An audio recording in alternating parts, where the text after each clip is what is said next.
গোপালের খিচুড়ি রান্না। একবার মহারাজ কৃষ্ণচন্দ্র মাঘ মাসের কনকনে শীতে ঘোষণা করলেন যে এই শীতের রাতে গলা পর্যন্ত পুকুরের পানিতে সারা রাত ডুবে থাকতে পারবে তাকে ১,০০০ টাকা পুরস্কার দেয়া হবে।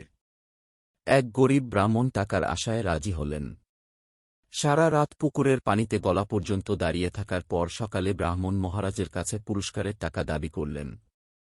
মহারাজ ব্রাহ্মণকে জিজ্ঞাসা করলেন, আপনি কিভাবে এই কনকনে শীতের রাতে পুকুরের পানিতে ডুবেছিলেন? ব্রাহ্মণ বললেন, মহারাজ, সারা রাত চাঁদের দিকে তাকিয়ে দাঁড়িয়েছিলাম।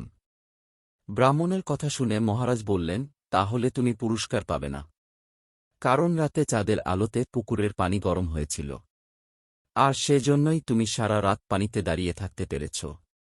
যেহেতু নিয়মানুসারে ঠান্ডা পানিতে দাঁড়ানোর কথা, তুমি দাঁড়িয়েছিলে চাঁদের আলোয় গরম হওয়া পানিতে, সেহেতু তুমি পুরস্কার পাবে না। বেচারা গরিব ব্রাহ্মণ মহারাজের কাছ থেকে টাকা না পেয়ে খুব কাঁদল। তারপর বুদ্ধির জন্য গেল গোপাল ভাঁড়ের কাছে। গোপাল ঘটনা শুনে ব্রাহ্মণকে বললেন, আপনি বাড়ি ফিরে যান, আমি আপনার পুরস্কার যথাসময় পাঠিয়ে দেব। কিছুদিন পর গোপাল একটা বড় বাঁশের আগায় মাটির পাতিল বাঁধলেন। সেই পাতিলে চাল, ডাল আর পানি দিয়ে বাঁশের গোড়াটা মাটিতে পুঁতে দিলেন। পাতিলটা ঝুলতে থাকল সেই বাঁশের আগায়।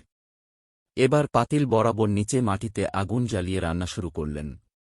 যথাসময়ে রাজসভায় গোপালকে না দেখে মহারাজ লোক পাঠালেন ডেকে আনতে। গোপালের বাসায় গিয়ে এই কাণ্ড দেখে সেই লোক বলল, এসব কি করছেন? এখনই সভায় চলুন, মহারাজ আপনাকে ডাকছে। গোপাল বলল, তুমি মহারাজকে গিয়ে বলবে আমি খিচুড়ি রান্না করছি।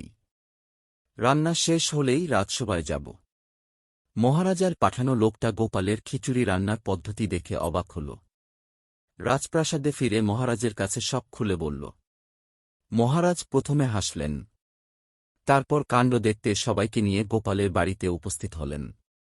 বললেন, এসব কি করছো গোপাল? গোপাল বলল, খিচুড়ি তৈরি করছি হুজুর। মহারাজ বললেন, তোমাকে তো বুদ্ধিমান বলেই জানতাম। অত উঁচুতে হাড়ি বাঁধা, আর তুমি নিচে জাল দিচ্ছ। এই সামান্য আগুনের আঁচ তো কোনো দিনও ওখানে পৌঁছাবে না, তাই সারা জীবন আগুন জ্বালিয়ে গেলেও রান্না হবে না। গোপাল বলল, ইয়ে মহারাজ, যদি আকাশের চাঁদের আলোর তাপে এত দূরের পুকুরের পানি গরম হতে পারে, তবে আমার এই আগুনও ওই সামান্য দূরে থাকা হাড়ির খিচুড়ি রান্না করতে পারবে। মহারাজ বুঝতে পারলেন গোপাল কি বলছে।